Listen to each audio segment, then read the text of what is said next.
Nagpur IT पार्कमध्ये वाहतूक पोलिसांची पिक अँड चूज कारवाई. तक्रारदार नागरिकाचाच व्हिडिओ बनवून ओळख केली उघड. सुरक्षिततेचा प्रश्न ऐरणीवर. नागपूर शहरातील व्हीएनआयटी जवळील व्यावसायिक केंद्र असलेल्या आयटी पार्क परिसरात वाहतूक पोलिसांच्या निवडक आणि दुजाभावपूर्ण कारवाईमुळे आयटी कर्मचारी आणि पोलिसांमध्ये मोठा वाद उफाळून आलाय. नियम मोडणाऱ्यांवर कारवाई करण्याऐवजी पोलीस केवळ सॉफ्ट टार्गेट शोधत असल्याचा आरोप नागरिकांकडून केला जात असून मंगळवारी घडलेल्या एका घटनेने पोलिसांच्या कार्यप्रणालीवर गंभीर प्रश्नचिन्ह निर्माण केले आहे. नेमका वाद काय आहे? आयटी पार्क परिसरात अनेक आयटी कंपन्यांची कार्यालये आहेत. याच परिसरात काही मोठी व्यावसायिक कोचिंग क्लासेस देखील चालतात, जिथे दिवसभरात सुमारे 3 ते 4 हजार विद्यार्थी शिक्षणासाठी येतात. येथील आयटी कर्मचाऱ्यांनी दिलेल्या माहितीनुसार वाहतूक पोलीस टोईंग व्हॅन केवळ आयटी कंपन्यांमध्ये कामानिमित्त येणाऱ्या नवीन नागरिकांच्या आणि आयटी प्रोफेशनल्सच्या वाहनांवरच कारवाई करतात. दुसरीकडे संपूर्ण आयटी पार्कमध्ये रस्त्यावर आणि फूटपाथवर बेकायदेशीरपणे उभ्या असलेल्या कोचिंग क्लासेसच्या स्कूल बसेस, ऑटो आणि स्कूल व्हॅनकडे पोलीस सोयीस्करपणे दुर्लक्ष करतात. या बेशिस्त पार्किंगमुळे परिसरातील फूटपाथ पूर्णपणे व्यापले गेले आहेत. परिणामी पादचाऱ्यांना नाईलाजाने मुख्य रस्त्यावरून चालावे लागते, ज्यामुळे अपघाताचा मोठा धोका निर्माण झाला आहे.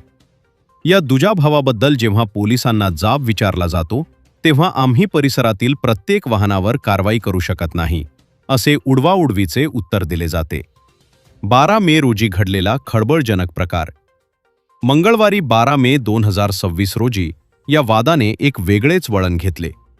सोनेगाव वाहतूक शाखेचे पोलीस अधिकारी श्री राऊत हे आयटी पार्क परिसरात कारवाई करत होते. यावेळी एका सामान्य नागरिकाची आयटी प्रोफेशनल कार टोईंग केल्यानंतर तिथे उपस्थित असलेल्या एका जागरूक नागरिकाने, ज्यांनी पांढरा शर्ट घातला होता, पोलिसांच्या दुजाभावावर थेट आक्षेप घेतला. त्यांनी पोलीस अधिकारी राऊत यांना सांगितले की तुम्ही सामान्य नागरिकाची कार उचलली, आता त्याच रांगेत पुढे नियम मोडून उभ्या असलेल्या स्कूल व्हॅनवरही कारवाई करा. नागरिकाने थेट कायदा दाखवल्याने नाईलाजाने वाहतूक पोलिसांनी ती स्कूल व्हॅन टोईंग करण्यास सुरुवात केली. मात्र धक्कादायक बाब म्हणजे ही कारवाई करत असताना पोलीस अधिकारी श्री राऊत यांनी स्वतः एक व्हिडिओ रेकॉर्ड करण्यास सुरुवात केली. या व्हिडिओमध्ये त्यांनी कॅमेऱ्यासमोर जाणीवपूर्वक सांगितले की पांढरा शर्ट घातलेल्या या नागरिकाने तक्रार केल्यामुळे आणि आग्रह धरल्यामुळेच आम्ही या स्कूल व्हॅनवर कारवाई करत आहोत. माझ्या जीवाला धोका झाल्यास पोलीस जबाबदार. पोलिसांच्या या अजब आणि सूडबुद्धीच्या वागणुकीवर या तक्रारदार नागरिकाने तीव्र संताप व्यक्त केला. मी एक जागरूक नागरिक म्हणून नियम सर्वांसाठी समान असावा एवढीच मागणी केली. मात्र तुम्ही माझा व्हिडिओ बनवून माझी ओळख उघड करत आहात. कोचिंग क्लास किंवा व्हॅन चालकांकडून उद्या माझ्या जीवितास काही धोका निर्माण झाल्यास किंवा माझ्यावर हल्ला झाल्यास त्याला सर्वस्वी तुम्ही पोलीस जबाबदार असाल, असा थेट इशारा संबंधित नागरिकाने दिला. या घटनेचा व्हिडिओ सध्या सोशल मीडियावर चर्चेचा विषय बनला आहे. नियम सर्वांसाठी समान असताना केवळ सामान्य नागरिकांना टार्गेट का केले जात आहे? आणि चुकीच्या गोष्टींवर आवाज उठवणाऱ्या नागरिकालाच पोलिसांकडून अशा प्रकारे टार्गेट करून धोक्यात का टाकले जात आहे? असा संतप्त सवाल आता नागपूरकर विचारत आहेत. वरिष्ठ पोलीस अधिकाऱ्यांनी या प्रकरणात लक्ष घालून संबंधित वाहतूक पोलिसांवर योग्य ती कारवाई करावी, अशी मागणी आता आयटी क्षेत्रातून जोर धरू लागली आहे. माझ्यासमोर हे पोलीस अधिकारी आहेत. हे पोलीस अधिकारी म्हणतात की या रोडवरच्या गाड्या माझ्यामुळे उचलतात. यांचं कर्तव्य नाही. तिकडे यांनी काही नागरिकांच्या गाड्या उचलल्या.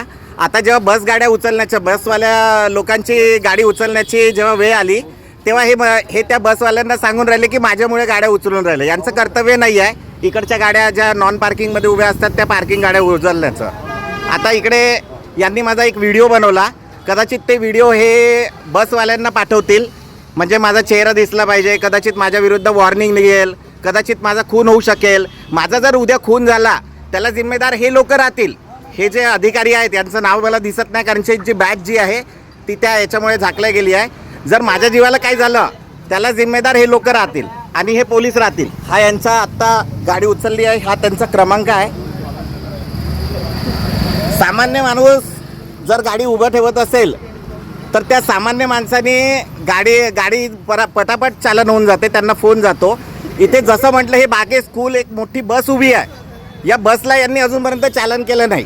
पण बाकी नॉर्मल बसेस जसं बसला चालन करायला गेले तसं त्यांनी आत्ता माझा व्हिडिओ काढला.